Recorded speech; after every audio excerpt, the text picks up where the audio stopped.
आज मैं आपको सुनाने जा रहा हूं एक ऐसी कहानी जो गांव के लफंगे से एक प्रेरणादायक परिवार तक के सफर को बयां करती है। यह कहानी है उत्तर प्रदेश के अलीगढ़ जिले के एक छोटे से गांव के रहने वाले राम बाबू की। बचपन में उसे पढ़ाई लिखाई से कोई लगाव नहीं था, न समय की कदर न भविष्य की चिंता। स्कूल जाना सिर्फ एक मजबूरी थी और मस्ती मजाक उसका असली काम। जब मैट्रिक तक पहुंचा तो स्कूल कॉलेज से ज्यादा समय बसों और गलियों में दोस्तों संग घूमने, मजाक, मौज मस्ती और कभी कभी लड़ाई झगड़े में बीतने लगा।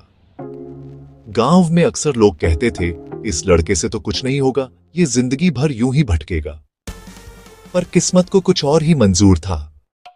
एक दिन किसी जानकार ने राम बाबू को कहा, तू तो हाथ का काम अच्छा करता है, ट्रैक्टर मिस्त्री बन जा। फिर क्या था, एक छोटी सी वर्कशॉप में काम शुरू किया।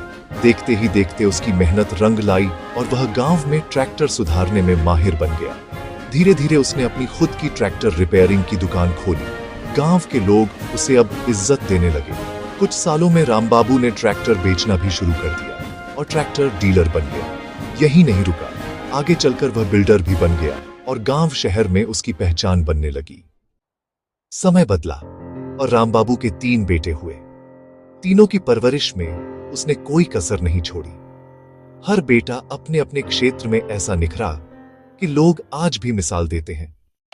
बड़े बेटे ने एक दिन बचपन में एक किताब में पढ़ा था कि किसी ने एक पिल्ले की आंख में आग के पेड़ का दूध डाल दिया, जिससे वह अंधा हो गया। बस वही बात दिल में बैठ गई।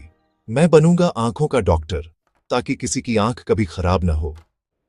आज वह एक कुशल नेत्र विशेषज्ञ है जो गांव के गरीब लोगों के लिए आंखों के कैंप लगाता है। छोटे बेटे को बचपन से ही जानवरों से बेहद लगाव था। गाय, कुत्ते, बकरी सब उसके दोस्त जैसे थे।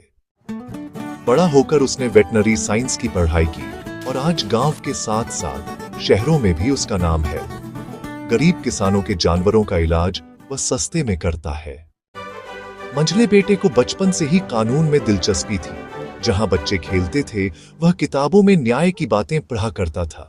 कोई अन्याय होता तो सबसे पहले वही आवाज उठाता।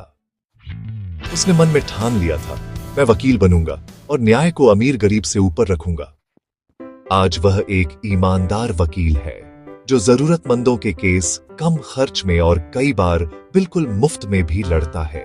गांव में उसकी खूब इज्जत है। आज लोग कहते हैं, राम बाबू चाहे जैसे भी थे, पर उन्होंने जो बेटे तैयार किए वो समाज की शान है।